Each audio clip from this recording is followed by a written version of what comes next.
ભાભી તમે રોવો છો કેમ પણ રોવો માં? શું થયું ભાભી? કેમ રોવે છે ભાભી? આ ભાભીને એની મમ્મીની યાદ આવી ગઈ એટલે ભાભીને રડવું આવે છે.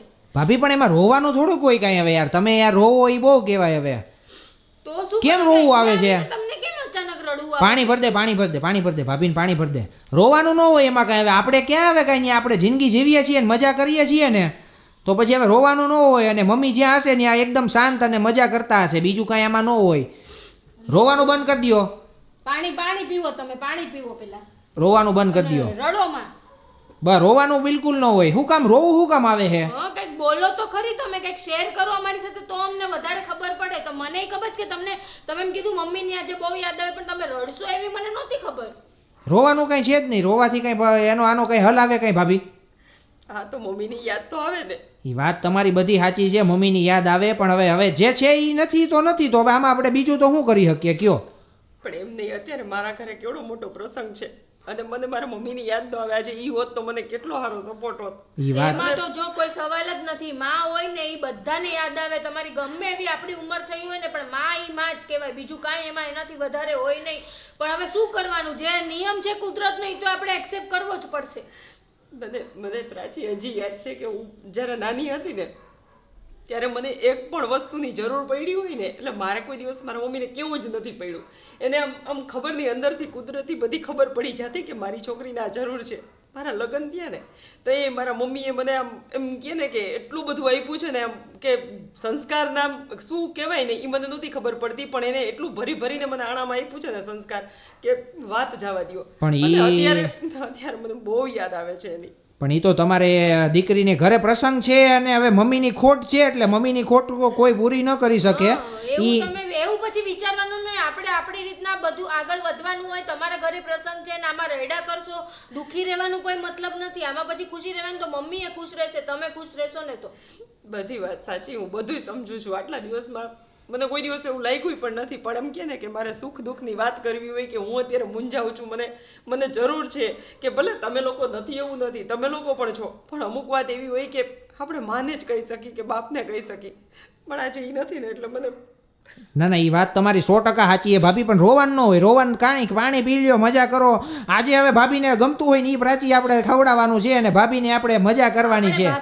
ભાભી રડવાનું તો બંધ કરી દો હવે તમે. હવે થોડુંક પાણી પાછું પી લ્યો, થોડુંક પાણી આખો ગ્લાસ સરખો પી જાવ તમે, એટલે તમને થોડુંક આમ અને મગજ છે ને એકદમ શાંત કરો અને હળવું દિલ રાખીને છે ને મજા કરવાની છે. ને તમારો પ્રસંગ હોય તો શાંતિથી મસ્ત એન્જોય કરવાનો. પ્રસંગને એકદમ આમ ઉલ્લાસથી આપણે ઉજવવાનો છે. એમ ખોટું આપણે ભાર રાખીને ઉજવીએ ને તો એમાં પછી મજા ન આવે. અને મા બાપ બી દુખી, આપણે દુખી રહીએ તો એને એમ થાય કે અમારી દીકરીને શું થયું હશે. એ બી પિતૃ કે એને કે આપણે તો એને બી ઓલું તો થતું હોય ને, એને દુઃખ લાગે પછી આપણે દુઃખમાં રહીએ તો. એના કરતાં આપણે સુખી જ રહેવાનું. બધી વાત સાચી છે. મારા મમ્મીને આમ હરખ તો હશે ને કે મારી છોકરીના લગ્નમાં આવે અને એક નાની તરીકે એ બધું માણે, થાય તો ખરી ને. ના એ તમારી વાત 100% સાચી છે. પણ રોજ સાડી કેવી રીતના પહેરવાની ભાભી? ઘરના કામ ને બધું કઈ રીતે થાય સાડી પહેરીને? મને તો ફાવે જ નહીં સાડી પહેરીને રોજ કામ કરતા. શું નો ફાવે? આ તું જોશ ને હું કેવી રીતના કામ કરું છું. આટલા દિવસ ત્યાં પહેરું છું સાડી, કોઈ દિવસ. અને અમારે ગામડે તો પોદરાય ઉપાડવાના, ફળિયા વાળવાના, નાસ્તા, ચા, પાણી, આટલા રસોડા, બધું. અને ગાયું ભેહું એનું તો પાછું જુદું. તો તમારે પણ એમની ગામડે તમે સાડી પહેરીને બધાય કામ કરી શકો, બધુંય કરો, અને છતાંય કોઈને કાંઈ મોઢું ન બગાડો, કાંઈ નામ ન લ્યો ને.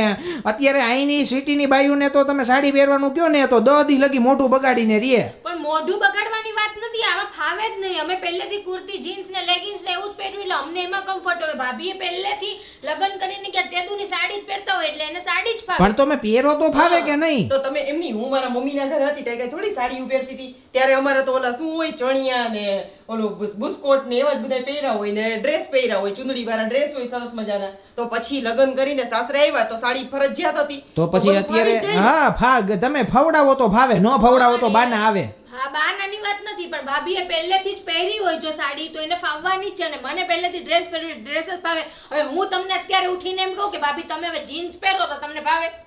તમને ફાવે? જો મજા આવે ને તો અમે પહેરીએ લે, એમાં ના ન પાડી કાંઈ. પછી તમે બીજી વાર સાડી પહેરવાનું નામ નહીં લ્યો, જીન્સ પહેરશો ને એવું પછી. એવું કાંઈ ન હોય ભાઈ. હવે ઈ તો જો આપણે છે ને ફરવા જતા હોય ને તે બે ઘડી થોડા ઘણા કપડા એવા હોય તે પહેરી લીધા તો વાત પૂરી. પછી આખો દી આવા પહેરી અને કોક દી તો સાડી પહેરતા જાવ. ઈ પણ અટાણની બાયુને તમે સાડી પહેરવાની વાત ક્યાં કરો છો? સાડી પહેરતા આવડતી નહીં હોય, અડધી બાયુને સાડી પહેરતાય નહીં ઈ આવડતી. વાત ધવલ હાવ સાચી કીધી હો. અત્યારે તો હું કેવી છોકરીઓને, ઘણી છોકરીઓને હું સાંભળું છું કે સાડી કેમ પહેરાય, તો કે અમને પહેરાવી દ્યો ને, અમને શીખડાવો ને. હરામ જો આવડતી. તો અમે તો અમારા લગ્ન થયા ની પહેલા મમ્મીએ સરસ મજાની આ સાડી છે ને, આ બધી મસ્ત મજાની જો આ સાડી પહેરતા શીખડાવી દીધી. અહીંથી આમ પહેરવાની, અહીંથી વાં પહેરવાની, બધુંય શીખડાવ્યું હતું. ઈ બધું મને તો શીખવાડે એમ નહીં. શીખવાડે તો ઠીક છે, પણ શીખવાડીને પાછું પહેરવાની આમાં આપણને અંદરથી દાનત હોય તો આપણે પહેરી શકીએ. હવે દાનત ન હોય તો પછી શું થાય એમાં? પણ ઈ પહેરી તો લઈએ અમે લોકો, પણ એમાં પાછી સેફટી પિન ને પાટલી ને બધું હોય ને, એમાં પાછું ભેગું ન થાય. સાડીમાં પહેરીને તો હમણાં ધડબડાટી કામ કરવા માંડું, પછી મેળ જ ન પડે. પાકું ને, જો તમારે સાંભળસ ને તો સાડી હા તો- પહેરીને ધડબડાટી કામ કરશે, હું એને હવે સાડી પહેરાવું, તું જો. હા તો તમે એને સાડી પછી એક દિવસ અને પહેરાવો. અંજવારી, પોતા, કપડા, વાસણ બધું હાથે, કઈ મશીનમાં નહીં, કઈ કામવાળી નહીં, તો બધું તારે તમે કરવું. જીન્સ પહેરશો ને હવે. હા, હું જીન્સ પહેરીશ. હા તો હાલો એક દિવસ છે ને તમે આને ગામડાની બેન બનાવો અને હા. પ્રાચી છે ને ભાભીને સિટીના બેન બનાવે. રેડી? પાક્કું, આ ડીલ પાક્કું. ડન છે પ્રાચી? અરે એવું ન હોય, તમે અરે પણ શું એવું જ આવી હોય. વાતો અને હું કરો છો? તને સાડી પહેરાવીશ અને હું પીને ભરાવી દઈશ. બસ. હા પણ તો એમાં શું વાંધો છે? લે પણ તને શું હા વાંધો? તો પહેરી લેશું, એમાં શું વાત છે? તો હા, પહેરી લેશું, થોડીક વાર પહેરી લેશું, થોડીક વાર નહીં, પહેરી. પણ એમ નહીં, ભાભીનો કહેવાનો ભાવાર્થ ઈ છે કે તમે રોજ સાડી પહેરો ને તો પછી શું છે કે માન મર્યાદા ને મોભો જળવાઈ અરે રહે. સાડીમાં જે મર્યાદા લાગે ને, અને સાડીમાં તમે જોઈ લેજો બાયું કેવી સરસ લાગે. અને અત્યારની સ્ત્રી છે ને એ સાડીથી જ શોભે. ભલે તમે ડ્રેસ પહેરો તો સરસ લાગો છો, સૌના પોશાક અલગ અલગ હોય જ છે, બધાય પહેરે છે, પણ સાડીમાં જેવી નારી સારી લાગે ને એવી બીજી એકેયમાં ન લાગે. વાહ વાહ વાહ, આ સરસ વાત કહી દીધી. આ વાત ઉપર વિડીયો લાઈક કરો. ધવલા ભાભીને બજારનું બંધાણ છે કે શું?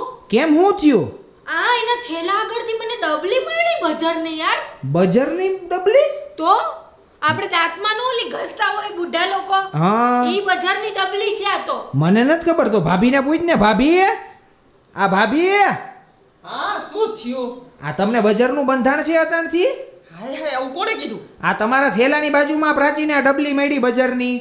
એ પ્રાચી, આ તને એક જ ડબલી દેખાણી? તો એક જ ડબલી હોય, બજારની કેટલી ડબલી હોય? શું કેટલી ડબલી હોય? આવી 7-8 ડબલી અંદર પડી છે, જો પેલા. પણ તો તમે એટલું બધું બંધાણ છે કે તમે બજારનું હોય તમે મને ભાભી ઈ તો ખબર ય નહોતી. મને તો આજ ખબર પડી. બસ બસ, હવે શાંતિ રાખો હો બેય માણા. કાંઈ જોયણું નહીં ને જાયણું નહીં, બસ તૂટી જ પડ્યા બેય જણા. પણ તો 7-8 ડબલ્યુ તમે આ બજારનું તમે કરો છો શું આ તમે ભાભી? શું આટલા દિવસ ત્યાં હું અહીંયા છું, તમે કોઈ દી મને આમ નાકમાં આમ હળહળ કરતા કે પછી આમ ઈ તો તમે બાથરૂમમાં કરતા હોય, ખબર ય ન પડે અમને કાંઈ અરે, હવે. અરે, મારા દાંત તો જો સરસ આમ મોતીના દાણા જેવા મારા દાંત છે ને. મેં કોઈ દી એવી છીક ખાધી? મારું નાક એ જોવું ચેક કર લે. તમે ખોટું બોલતા નહીં હો ભાભી. તમે જો બજારનું બંધાણ હોય તો મને કહી દ્યો એટલે મને ખબર પડે આવી તો રીતના. શું આમાં તો એમ નહીં, પણ એમાં ખોટું શું બોલવાનું હોય? તો પછી બજારમાં આ છે ભાઈ, કરીએ છે. આ હાથમાં જ સીધી ડબલી મારે આવી. એનો તો તો હું અને આ બધું નુકસાન કરે ભાભી. તમે આ બજારના બંધાણ આવડી ઉંમરથી તમે રાખો. અટાણે આ જમાનામાં કોણ બજારનું બંધાણ રાખે છે કયો તો? આ તું આ જોતો ખરી ખોલી લાગે છે તે કે. તો પણ હું કોઈની મને છીકા છી કે મિત્રો આ બજારના બંધાણ છે ને કોણ રાખે ખબર? ગામડે મોટી ઉંમરના જે વ્યક્તિઓ હોય, ધારો કે મોટી એટલે કે 70-80 વર્ષની ડોસીમાં હોય ને, ઈ બજારના બંધાણ રાખે. પણ ભાભી તમે? હા, તમારું બેયનું પૂરું થઈ ગયું? હા પણ હું પૂરું, પણ તમે બજારનું. તો હું બોલું કઈક. હા બોલો. હું અરે આપણી બાજુમાં ઓલા શાંતામાં નથી રહેતા, એને બજારનું બંધાણ છે. તે ઈ બધી ડોહીયું 4-5 જણીએ મારી પાસે છે ને મંગાવી હતી. એમ કે આ કઈક આ કંપની છે ને ઈ અહીંયા નથી મળતી. હવે ઈ બધી કે તું જાસ ને તો લેતી આવજે. તો મેં કીધું હારું. તો આવી 7-8 ડબ્બી લીધી ને બીજી છે ને હજી 6-7 નો ઓર્ડર હજી આપીને આવી છું. ક્યાં? એટલે તમે બીજે ડોહિયું હાટું લઈને જાવ છો? હા તો મને તો આ પ્રાચી તો કે બજારનું બંધાણ છે ભાભી ને ઈ કે. આ પ્રાચી ભાભીને થેલા આગળથી મળે તો મને થોડી ખબર હોય કે ભાભી આવા ઓર્ડર હોય અચોડા દીધા હશે ઓલા બધા વાળા. હા તો વાંધો નહીં પ્રાચી. હવે આ બધી ડબલ્યુ છે ને તારા કપડા છે ને એની નીચે હંતાડી દઈશ. પછી હું આવીને કહીશ કે જોયું ધવલ, આ જો પ્રાચીને કેવું બંધાણ છે, જો આ બજારનું બંધાણ છે.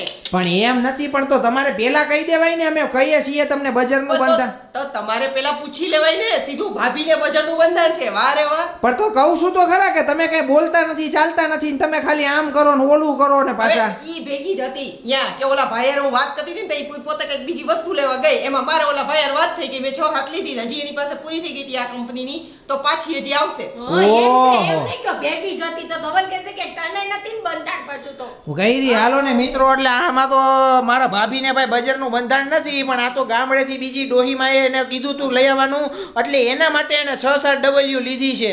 આ તો ઓઇલમાંથી ચૂલમાં પડી જાય તો આવી છે, ખબર ન પડત આમાં. હા તો અમે ઈ જ કહી છીએ કે જોયા જાણ્યા વગર છે ને કોઈક ઉપર આરોપ નાખતા પહેલા 5 વાર 50 વાર ને 500 વાર વિચાર કરી લેવાય, એમને આંધળુકડા ધડક ન કરી નાખાય સીધા.